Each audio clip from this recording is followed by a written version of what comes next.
අන්‍යයන් හසය කියලා පිළිගන්නවා ඔයාලව මගේ අදත් YouTube channel එකට. ඉතින් ඔයාලා thumbnail එකේ දැක්ක වගේ අද අපි කතා කරන්න යන්නේ මම කොරියන් exam එකට පාඩම් කරේ කොහොමද කියලා.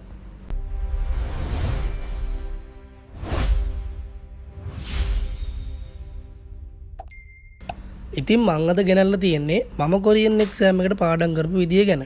ඉතින් මේ විදිහට පාඩම් කරනවා නම් දවසට අඩුම පැය 5ක් 6ක් පාඩම් කරත් හොඳටම ඇති. ඉතින් මමත් එක එක ක්‍රම වලට පාඩම් කරලා බැලුවා. මටත් ඒව සෙට් උනේ නැහැ. කොහොම හරි මම අන්තිමට මෙන්න මේ විදිහට තමයි පාඩම් කරන්න ගත්තේ. මුලින්ම ඔයාලා අරගන්න ඕන පරණ කැලෙන්ඩර් කොළ ටිකක්.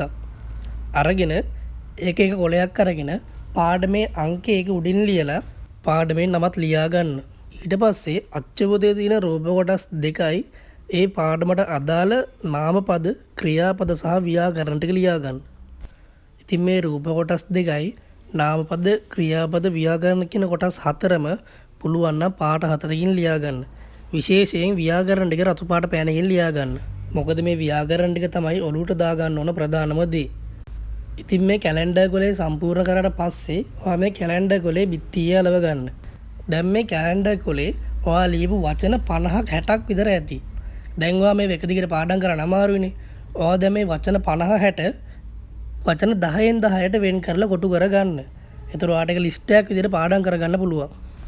ඊට පස්සේ පළවෙනි කොටුවේ තියෙන වචන 10 මෙන්න මේ වගේ පොඩි කොලයක් අරගෙන ඒක ලියා ගන්න. ඉතින් මේ කොලේ ලියා ගන්න ක්‍රමයක් තියෙනවා. මුලින්ම මේ කොලේ අරගෙන වම් අත පැත්තෙන් ඔයා අර පළවෙනි කොටුවේ තිබුණ කොරියන් වචන 10 පේලියට ලියා ගන්න. ඊට පස්සේ එතන යටින් කොලේ කපලා ඒ කොලේ අනිත් පැත්ත හරව ගන්න. දැන් ඒ පැත්තෙන් ඔයා අර ලියපු කොරියන් වචන 10 සිංහල තේරුම් ටික ලියා ගන්න. ඉතින් දැන් ඔයා මේ කොරියන් එක්සෑම් එක පාඩම් කරන්න ඕන ප්‍රධානම චිට් එක හදාගෙන ඉවරයි. ඉතින් මේ චිට් එක තමයි ඔයා ඉස්සරහට පාඩම් කරන් යන්න ප්‍රධාන වෙන ලොකුම දේ. ඉතින් මේ චිට් එකෙන් පාඩම් කරන්නේ කොහොමද? ඔයා දැන් මේ කොරියන් වචන ටික සම්පූර්ණයෙන් කියවන්න සිංහල තේරුමත් එක්ක. කොලේ දෙපැත්තෙම තියෙනවනේ. ඉතින් ඔයා කොරියන් වචන කියවන්න අනිත් පැත්ත බල සිංහල තේරුම ගන්න. ඔයා මේක පුළුවන් තරම් පැය භාගයක් පැයක් පුළුවන් තරම් ඔයාට පුළුවන් වෙනකන් ඔයා මේක හොඳට කියවන්න ඕන. ඉතින් ඔයා දැන් මේ කොරියන් වචන 10 පාඩම් කරලා පස්සේ ඔයා දැන් මේක පාඩම්ද කියලා බලන්නේ කොහොමද? ඔයාලා ඔය පාඩම් කරපු චිට් එකේ කොරියන් වචන ඉස්සරහින් තියෙනව නේද ඉඩ? අන්නේ ඉඩ පේලියෙන් ඔයා දැන් කොරියන් වචන කියවන්න. කොරියන් වචන කියවලා ඔයාට ඒ වචන මතකයි නම් සිංහල තේරුම ඔයා එතනින් හරි ලකුණක් දාගන්න. ඔයායි දෙවෙනි වචනට එන්න ඒකත් කියවන්න. ඒක මතකයි නම් හරි ලකුණක් දාගන්න. ඔයාට මේ වචන සිංහල තේරුම මතක නැත්නම් ඔයා එතන අනිවාර්යෙන් කතර ලකුණක් දාගන්න. ඔයා මේ විදිහට පළවෙනි වචනේ ඉඳන් 10 වෙනි වචන වෙනකන් එක දිගට කියවලා ඔයාට මේ වචනේ මතකයි නම් හරි ලකුණක් දාන්න. වචනේ මතක නැත්නම් කතර ලකුණක් දාගන්න. ඉතින් මේක ප්‍රස්තාරයක් විදිහට පේලි 10ක් ඉස්සරහට යන්න ඕන. ඔයා මුලින් මේක පේලි 2 3ක් මේ විදිහට හරි ලකුණු දාගෙන යන්න. ඊට පස්සේ ඔයාට තේරෙනවා මට මේක පුළුවන් මේක බෑ කියලා. ඒ බැරි දේ ආයි පාඩම් කරලා ආයි පේලියක් දෙකක් ඔය හරි ලකුණු ප්‍රස්තාරය හදාගෙන ඉන්න. ඊට පස්සේ ඔයා මේක උඩ ඉඳන් පහළට, පහළ ඉඳන් උඩට, තනින් තැනට, මැද ඉඳන් උඩට, තනින් තැන මේක මාරු කර කර ඔයා චිට් එක පාඩම් කරලා හරි ලකුණු දාගන්න. සාමාන්‍යයෙන් ඔය හරි ලකුණු පේලි 10ක් විතර යනකොට ඔයාට මේක අනිවාර්යෙන් පුළුවන් වෙන්න ඕන. ඉතින් මේ චිට් එකේ ලියපු වචන 10 දැන් ඔයාට පුළුවන් නම් අර බිත්තියේ අලවපු කැලෙන්ඩර් කොලේ ගාවට ඔයා දැන් යන්න ඕන.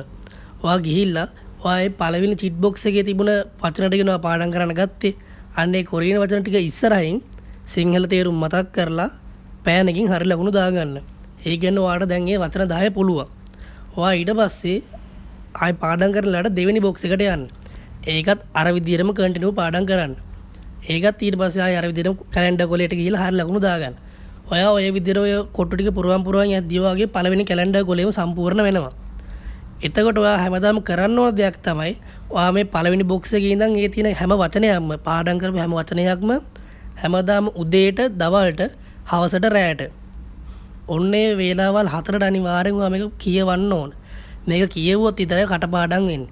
කටපාඩම් සහ මේක මතකයට යනවා. මොකද ලියන්න කරන්න ලොකු දෙයක් අවශ්‍ය වෙන්නේ නැහැ. ඔයා මේක චිට් එකේදී පාඩම් කරන නිසා.